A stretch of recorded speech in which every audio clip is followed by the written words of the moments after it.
अब तक इस अध्याय के अंतर्गत हमने धन संबंधी परिभाषा और कल्याण संबंधित परिभाषा के बारे में पढ़ा।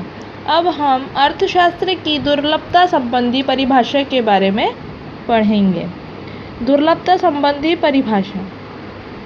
दुर्लभता संबंधी परिभाषा देने वाले अर्थशास्त्रियों ने प्रमुख रूप से रॉबिन्स का नाम आता है। मतलब जो दुर्लभता संबंधी परिभाषा दी है वो कौन से अर्थशास्त्री थे? रॉबिन्स ने जो है दुर्लभता संबंधी परिभाषा लिखी है।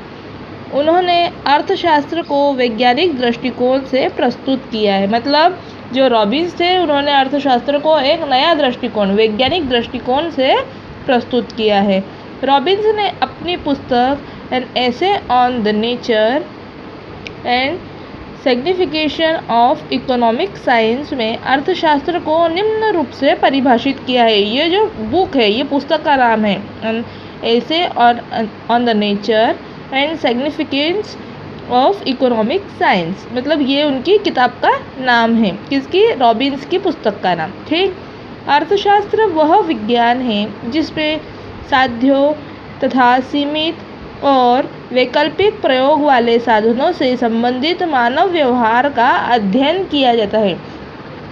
मतलब जो सर रॉबिन्स थे उन्होंने अर्थशास्त्र को ऐसा विज्ञान बताया है जिसमें साध्य, सीमित संसाधन और वैकल्पिक प्रयोग वाले साधन, मतलब ऐसे साधन जिसका मानव व्यवहार अध्ययन कर सके, जिसका मानव व्यवहार उपयोग कर सके, ऐसे साधनों को क्या कहा है उन्होंने? अर्थशास्त्र कहा है। ऐसे साधनों का जिनके द्वारा अध्ययन किया जाता है उसे अर्थशास्त्र कहा है। रॉबिन्स की परिभाषा की व्याख्या। रॉबिन्स की परिभाषा निम्नलिखित 4 तथ्यों पर आधारित है। मनुष्य की आवश्यकताएं असीमित है। मतलब हमें तो पता है कि मनुष्य की आवश्यकताएं कैसी होती है? असीमित। मतलब एक आवश्यकता की पूर्ति होने पर मनुष्य के मन में दूसरी आवश्यकता का जन्म होता है। मतलब उसकी आवश्यकताएं कभी खत्म न होने वाली होती है। अर्थात अपन कह सकते हैं कि मनुष्य की आवश्यकताएं कैसी है? असीमित है। मनुष्य की आवश्यकताएं अनंत होती है। मनुष्य जैसे ही एक आवश्यकता की पूर्ति करता है तुरंत दूसरी आवश्यकता पैदा हो जाती है।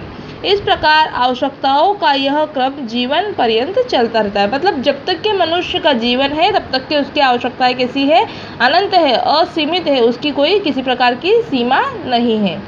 दूसरा पॉइंट है आवश्यकताओं की संतुष्टि का साधन सीमित है। अब जब मनुष्य की आवश्यकताएं बहुत होती है, बहुत अनंत आवश्यकता है, लेकिन सभी आवश्यकताओं को मनुष्य क्या है? पूरा नहीं कर सकता है। इसलिए उसकी जो आवश्यकता पूर्ति की जो संतुष्टि के साधनों कैसे है? सीमित है। मनुष्य की आवश्यकताएं तो सीमित होती है परंतु असीमित होती है, परंतु उनको पूरा करने के लिए उनके पास जैसे धन एवं समय सीमित होते हैं। साधनों की सीमितता के कारण मनुष्य अपनी कुछ आवश्यकता को ही पूरा कर पाता है। अतः ऐसी परिस्थिति में मनुष्य को इस बात का चुनाव करना पड़ता है कि किन आवश्यकताओं की पूर्ति करे और किन आवश्यकताओं की न करे। मतलब मनुष्य के पास क्या है? आवश्यकताएं तो असीमित है, लेकिन उन आवश्यकताओं को पूर्ति करने के, उन आवश्यकताओं को पूरा करने के साधन कैसे है? असीमित है। अब आवश्यकताओं को पूरा करने के साधन के अंतर्गत क्या आएगा? धन आएगा, समय आएगा, क्योंकि जो है कितनी भी आवश्यकता हो और उसको हम एक साथ क्या है? बिना पैसे के, बिना धन के हम उसको पूरा नहीं कर सकते। इसीलिए हमारे पास जितना धन होता है हम हमारी उतनी ही आवश्यकताओं की पूर्ति कर पाते हैं। इसलिए जो है आवश्यकताओं साधनों की जो है कमी होने के कारण, सीमितता होने के कारण मनुष्य की आवश्यकता क्या है? पूरी नहीं हो पाती है। अगला है सीमित साधनों के वैकल्पिक प्रयोगों से। साधनों की सीमितता के साथ साथ उनको वैकल्पिक प्रयोगों में भी लाया जाता है। जैसे उदाहरणार्थ बताए हैं, भूमि पर खेती की जा सकती है या कोई फैक्ट्री भी खोली जा सकती है। इस प्रकार साधन क्या हुआ? भूमि हुई और उसका उपयोग के संबंध में चुनाव आर्थिक समस्या सदैव मनुष्य के समक्ष बनी रहती है। मतलब जो साधन है अभी हमको उसका किस प्रकार से प्रयोग करना है, हम उसका किस प्रकार से हम उसका उपयोग कर सकते हैं, ये क्या होता है? हमारे ऊपर होता है। जिससे कि हमारे पास साधन होने के बावजूद भी हमें क्या करना पड़ता है कि उसके अंदर हमें क्या करना, उस साधन का मतलब जैसे हमारे पास यहाँ उदाहरण लिया गया है कि एक खेती का उदाहरण लिया गया है कि व्यक्ति के पास खेती है, भूमि है, तो वो चाहे तो उसका जो है खेती करके भी उसका प्रयोग कर सकता है, और चाहे तो उस जगह पर एक फैक्ट्री खोलकर भी क्या कर सकता है, अपना कार्य कर सकता है। तो एक प्रकार से ये है कि ये हमारे सामने कैसे होता है, वैकल्पिक प्रयोग की स्थिति भी उत्पन्न होती है।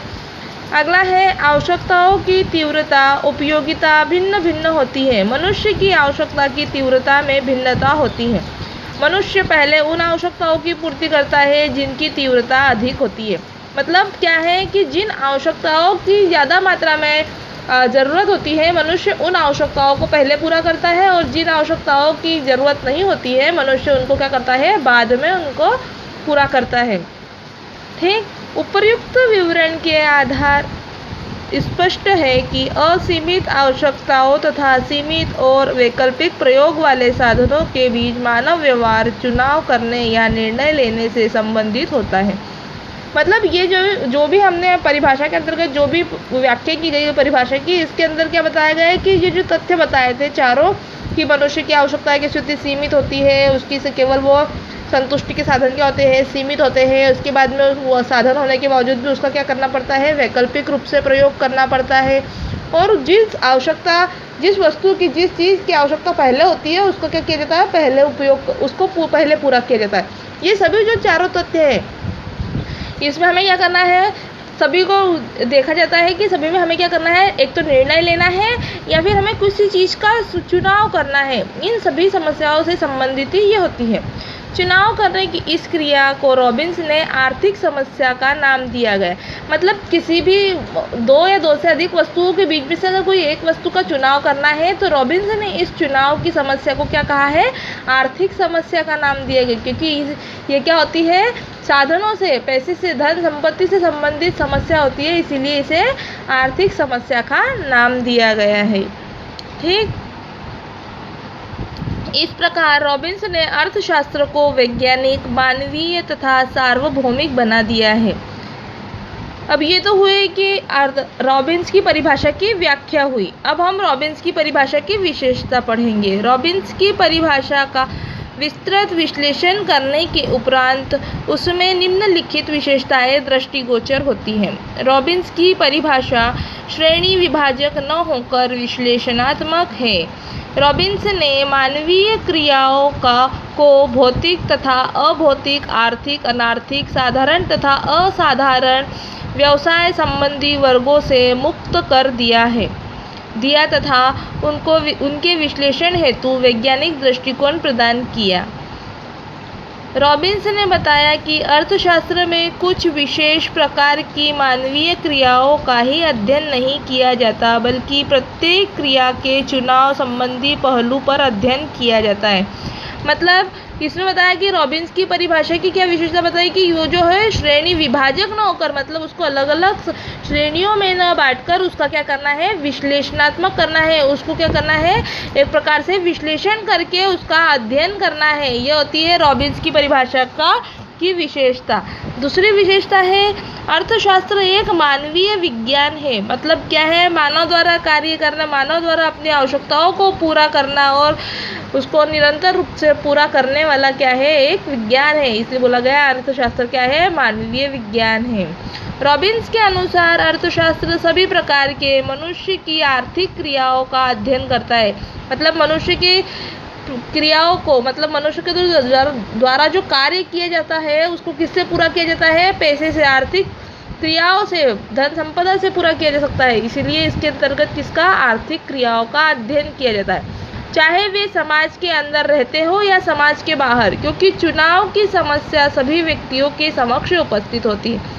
इस प्रकार रॉबिन्स ने अर्थशास्त्र को सामाजिक विज्ञान के ऊपर मानव विज्ञान में परिवर्तित कर दिया है।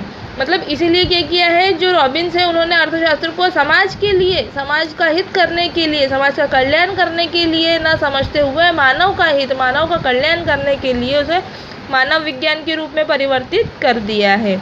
अगला है, अर्थशास्त्र एक वास्तविक विज्ञान है। रॉबिन्स के अनुसार अर्थशास्त्र एक वास्तविक विज्ञान है, अर्थात यह केवल साधनों का अध्ययन करता है तथा लक्ष्यों के प्रति तटस्थ है। एक अर्थशास्त्री का कार्य वस्तु स्थिति मात्र बताना है, न कि यह बताना कि अच्छा है या बुरा। मतलब क्या बताया गया है कि ये क्या होता है, एक वास्तविक विज्ञान होता है। इसके अंतर्गत वास्तविक चीज़ों का वास्तविक ही रूप से क्या किया जाता है, अध्ययन किया जाता है। इसलिए इसमें यह बताना ज़रूरी नहीं होता है कि जो किया गया कार्य है वह अच्छा है या बुरा है, इससे उसका किसी प्रकार का कोई लेना नहीं है, लेकिन वह कैसा है, वास्तविक है या नहीं है, यह देखा जाता है। अगला है, रॉबिन्स ने अर्थशास्त्र का प्रयोग सार्वभौमिक बना दिया है। रॉबिन्स के अनुसार अर्थशास्त्र एक वास्तविक विज्ञान होने के कारण प्रत्येक समय तथा प्रत्येक स्थान पर समान रूप से लागू रहता है। साध्यों की तुलना साधनों की सीमितता का विचार एक सर्वव्यापी सत्य है जो पूंजीवादी एवं साम्यवादी दोनों ही देशों में देखने को मिलता है। मतलब क्या है कि जो रॉबिन्स ने अर्थशास्त्र को क्या किया है, सार्वभौमिक मतलब सभी के लिए एक समान रूप से बना दिया है, जिससे कि क्या होता है, व्यक्ति को साध्यों की तुलना में साधनों की सीमितता, मतलब जो प्रयोग करने वाले हैं उसकी तुलना में जो साधन है, जो संपत्ति है, धन है, वो क्या है, कम मात्रा में है। इसलिए उसने क्या किया है, इसको रॉबिन्स ने अर्थशास्त्र को क्या किया, एक प्रकार से सार्वव्यापी रूप में बना दिया है, सार्वभौमिक बना दिया है, जो कि पूंजीवादी और समाजवादी, मतलब जहाँ पर पूंजीपति वर्ग ज़्यादा होते हैं और समाजवादी वर्ग ज़्यादा होते हैं, वहाँ पर यह जो है देखने के लिए मिलता है। रॉबिन्स के परिभाषा की आलोचना। अब जहाँ पर विशेषता हुई, कोई चीज़ की जहाँ विशेषता होती है, जहाँ पर उसके गुणों की व्याख्या की जाती है, वहाँ पर उसके कुछ दोष भी आते हैं। जैसे आइए हम अब रॉबिन्स की परिभाषा की क्या पढ़ेंगे, आलोचना पढ़ेंगे। रॉबिन्स की परिभाषा की मुख्य आलोचना निम्नलिखित है। अर्थशास्त्र का क्षेत्र अत्यधिक विस्तृत। रॉबिन्स ने अर्थशास्त्र को चुनाव की समस्या कहकर उसके क्षेत्र को अत्यधिक विस्तृत कर दिया। इसमें वह क्रिया को शामिल हो जाती हैं जो वास्तव में अर्थशास्त्र से संबंधित नहीं होती है। मतलब इसके अंतर्गत क्या बताया है कि अर्थशास्त्र में क्या है, चुनाव की समस्या, उसको चयन करने की समस्या बताकर उसने क्या किया है, अर्थशास्त्र को बहुत ही अधिक विस्तृत कर दिया है, जिसके कारण क्या होता है कि इसमें जो चीज़ शामिल नहीं होना चाहिए, जो क्रियाएं इसके अंतर्गत शामिल नहीं होना चाहिए, वह भी क्रियाओं को इसके अंतर्गत शामिल करना पड़ता है। अगला है, अर्थशास्त्र उद्देश्यों के प्रति तटस्थ नहीं होता। आलोचकों के अनुसार रॉबिन्स का यह मत है कि अर्थशास्त्र केवल वास्तविक विज्ञान है, सर्वदा दोषपूर्ण है। इस विज्ञान का कोई महत्व नहीं होता है जो मानव व्यवहार का अध्ययन करता है, परंतु मनुष्य की अच्छाई बुराई के संबंध में निर्णय लेने में असमर्थ होता है। मतलब क्या होता है, इसके अंतर्गत मनुष्य की अच्छाई बुराई का निर्णय नहीं लिया जाता है। इसके अंतर्गत क्या किया जाता है, जो केवल वास्तविक रूप से जो कार्य किया जा रहा है उसी कार्य को इसके अंतर्गत देखा जाता है। वह कार्य अच्छा है या बुरा है, इसके बारे में इसके अंतर्गत किसी प्रकार से निर्णय नहीं लिया जाता है। यह पूरी तरह क्या होता है, असमर्थ होता है। अगला पॉइंट है, साधन और साध्यों के बीच अंतर में स्पष्टता न होना। आलोचकों के अनुसार रॉबिन्स ने अर्थशास्त्र की परिभाषा में साधन और साध्य के अंतर को स्पष्ट नहीं किया है। मतलब साधन मतलब जिससे हम हमारे आवश्यकताओं की वस्तु क्या करते हैं, खरीदते हैं वह, और साध्य मतलब जो उस आवश्यकताओं की, जो उस वस्तु को क्या करता है, उपभोग करता है, ग्रहण करता है, वो होता है साध्य। इन दोनों के बीच में क्या किया, अंतर स्पष्ट नहीं किया है, क्योंकि जो वर्तमान में साध्य है भविष्य में साधन भी बन जाता है। उदाहरणार्थ, जो डिग्री अध्ययन काल के लिए किसी विद्यार्थी के लिए साध्य होती है, वही डिग्री बाद में उसकी आय की प्राप्ति के लिए साधन बन जाती है। मतलब इसके अंतर्गत क्या बताया रॉबिन्स ने कि इन दोनों में साध्य और साधन के बीच में कोई अंतर स्पष्ट नहीं किया है, और देखा जाता है तो वो दोनों ही क्या है, अलग अलग होती है। क्योंकि अभी जो व्यक्ति है, जो बालक है, वह डिग्री प्राप्त करने के पश्चात जब डिग्री प्राप्त करता है, जब वो अध्ययन करता है, अध्ययन काल में वह डिग्री उसके लिए क्या होती है, एक साधन का रूप होती है, उसके लिए वह एक साध्य का रूप होती है। लेकिन जब वह उस डिग्री से आगे चलकर जब नौकरी प्राप्त करने के लिए कार्यरत रहता है, तो वह उसके लिए एक प्रकार से साधन, कमाई, आय प्राप्त करने का एक साधन बन जाती है। इस प्रकार से इन दोनों के बीच में अंतर क्या है, स्पष्ट नहीं हुआ है। अगला है, अर्थशास्त्र केवल विशुद्ध विज्ञान ही नहीं बल्कि कला भी है। मतलब अर्थशास्त्र केवल विज्ञान ही नहीं, एक प्रकार से क्या है, कला भी है। रॉबिन्स ने अर्थशास्त्र को केवल एक विशुद्ध विज्ञान बना दिया है जिसका उद्देश्य केवल आर्थिक सिद्धांत बनाना है, परंतु वास्तव में अर्थशास्त्र का सिद्धांत बनाने के साथ साथ उसे उन सिद्धांतों का उचित ढंग से प्रयोग करने वाला भी होना चाहिए जिसे अर्थशास्त्र को वास्तविक लाभ प्राप्त हो सके।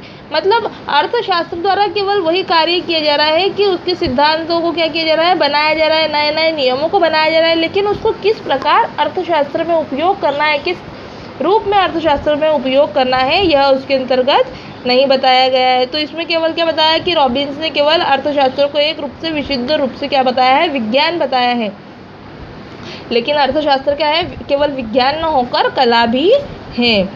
अर्थशास्त्र के सामाजिक स्वभाव की अवहेलना। रॉबिन्स के अनुसार समाज के अंदर अथवा समाज के बाहर सभी प्रकार के व्यक्तियों की क्रियाओं का अध्ययन अर्थशास्त्र में किया जाता है। मतलब रॉबिन्स के अनुसार क्या बताया कि जो व्यक्ति समाज में है तथा समाज के बाहर है, उन दोनों प्रकार के व्यक्तियों द्वारा जो क्रियाएं की जा रही है उसका अध्ययन किसके द्वारा किया जा रहा है, अर्थशास्त्र द्वारा किया जा रहा है। आलोचकों के अनुसार जब आर्थिक समस्याएं सामाजिक महत्व नहीं लेती तथा व्यक्तियों के एक समूह की क्रियाएं दूसरे समूह की क्रियाओं को प्रभावित नहीं करती, तब तक उन्हें अर्थशास्त्र के अंतर्गत शामिल नहीं किया जाता। अतः केवल समाज में रहने वाले व्यक्तियों का ही अध्ययन अर्थशास्त्र में किया जाना चाहिए। मतलब जब तक कि आर्थिक समस्याएं जो है समाज में नहीं आती है, तब तक कि क्या होता है, मनुष्य को जो है उस अर्थशास्त्र के अंतर्गत अध्ययन नहीं किया जाता है। जो समाज का हिस्सा होता है, जो समाज में रहने वाला व्यक्ति होता है, उसी का क्या किया जाता है, अध्ययन अर्थशास्त्र में किया जाता है। अगला है रॉबिन्स की परिभाषा का स्थैतिक स्वभाव। रॉबिन्स की परिभाषा स्थैतिक स्वभाव की है तथा उसमें आर्थिक विकास की समस्या पर विचार नहीं किया गया। रॉबिन्स के साध्य तथा साधनों को दिया हुआ अर्थात स्थिर स्वीकारते हुए केवल उन्हें आवंटन की समस्या पर ही विचार किया है। वास्तव में साधनों एवं साध्यों में परिवर्तन होता रहता है, अतः अर्थशास्त्र में